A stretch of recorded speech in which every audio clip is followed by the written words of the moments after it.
me suis retrouvé un peu par hasard, quasiment l'unique actionnaire de cette société.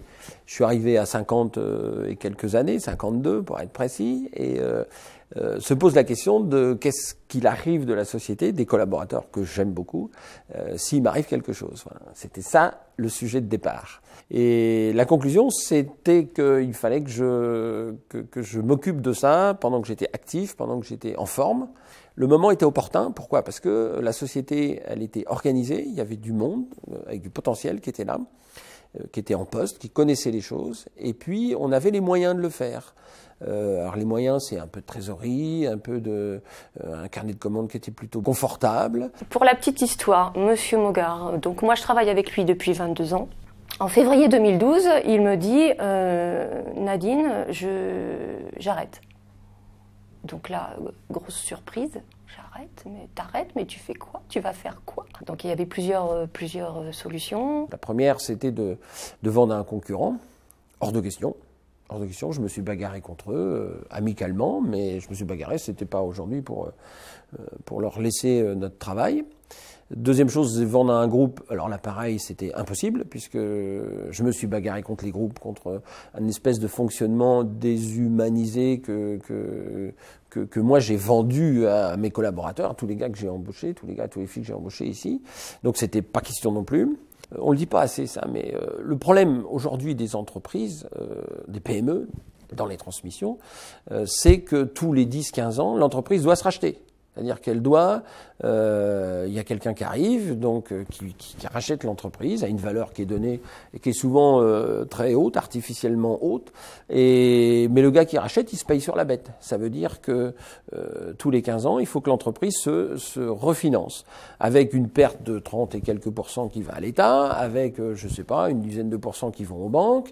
Ça veut dire que tous les 15 ans, une entreprise perd à peu près la moitié de sa trésorerie, enfin de ses capacités, pour une transmission qui apporte pas forcément quelque chose. Alors pourquoi le modèle Scope? On avait cette chance dans cette société d'avoir déjà un fonctionnement, quand je l'ai comparé un peu avec d'autres scopes, qui était déjà quasiment arrivé au niveau de scope. On avait déjà tout ce qu'il faut mettre en place pour une scope, une communication, une décision qui était un peu partagée. Bon, il y avait déjà des choses. Alors le modèle scope c'est un peu imposé. Et puis après, il y a aussi cette conviction, je pense que c'est le type de société de demain. Je crois que la SCOP résout des problèmes qu'on a tous les chefs d'entreprise, c'est-à-dire la succession et la motivation des collaborateurs. Avec une SCOP, ces deux problèmes-là déjà disparaissent. Contrairement aux idées reçues, je dirais, parce que quand on entend parler de Scope, souvent ce sont des sociétés qui sont sur le déclin ou qui sont rachetées par les salariés parce que ça va pas trop bien. Nous, il faut savoir que quand on est passé en Scope, c'est l'année où on a fait le plus gros chiffre d'affaires. Donc c'est important. Là, on avait une bonne santé financière, nous n'avions pas de dette.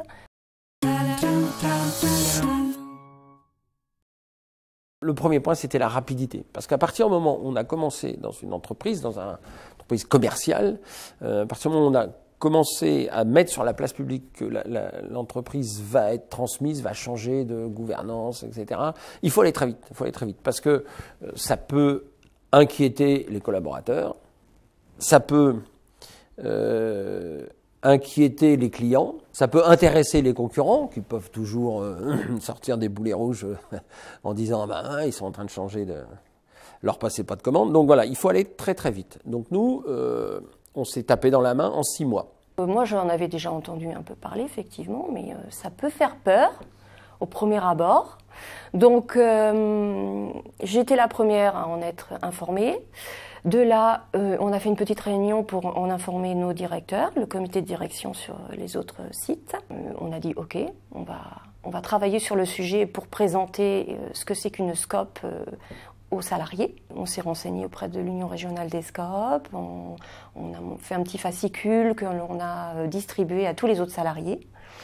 Et puis le 29 juin 2012, on s'est rassemblés dans un amphithéâtre et là, on a présenté vraiment le sujet à tout le monde, avec un retour très positif, puisque sur les 131 personnes présente à ce moment-là, oui.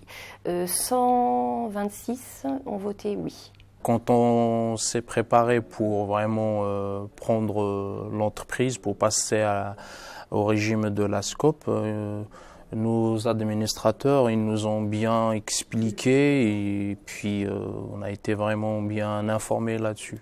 On a appris, c'était une décision de Yves Moguer de vendre sa société, puis il nous a proposé le rachat à l'ensemble du personnel, de reprendre son entreprise. C'était un enthousiaste, c'était un peu une surprise d'abord, puis après c'était un enthousiaste par tous les salariés de participer à... c'est un peu l'objectif de chacun, un jour devenir patron. Puis là c'était l'occasion. L'idée m'a bien plu de participer à cette aventure. Je pense qu'il était préférable de choisir ce système plutôt que dans l'optique où M. Moguer voulait vendre, d'être dispersé en plusieurs sociétés ou faire partie d'un grand groupe qui, à mon avis, nous aurait porté plutôt préjudice, quoi. D'autre part, on sait que sous couvert de la SCOP telle qu'elle marche et elle marche bien, on ne va pas être mangé, entre guillemets, par des fonds de pension, par un groupe, etc. Donc ce que l'on fait, c'est pour nous. Et si on y met du cœur à l'ouvrage, eh bien, ce sera dans les meilleures dispositions pour l'avenir. Et là, le fait d'arriver dans une entreprise où on peut être sociétaire sans avoir un capital de 500 000 euros ou 50 000 euros, c'est vrai que c'est quand même valorisant. Et ça donne envie de se donner à fond pour la société. Mais après, le fait d'être en SCOP, c'est vrai qu'il y a une autre mentalité, plus familiale, qu'on retrouve pas comme dans une entreprise où chacun essaie de se tirer un peu dans les pattes. Ce qui veut dire qu'on a gardé cette ambiance un petit peu, cette identité de l'entreprise un petit peu familiale, et les gens s'y retrouvent vraiment. Donc, il n'y a pas eu de rupture dans notre système de fonctionnement, dans l'attachement des collaborateurs à l'entreprise.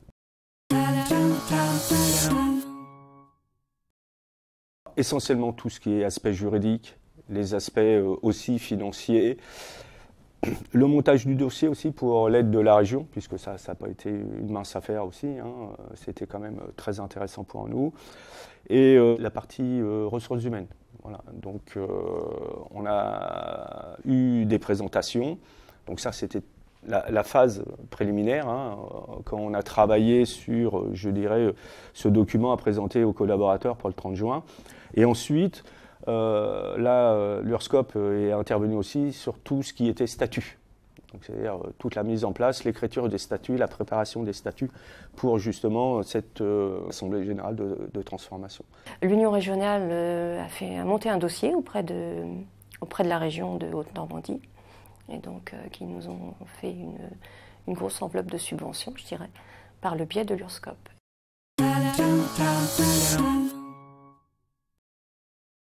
Le bilan, il est plutôt favorable. Le premier point, c'est que on a recruté sur cette période-là entre octobre 2012 et puis le mois de décembre, on a recruté 28 personnes. Donc ça, c'est quand même intéressant.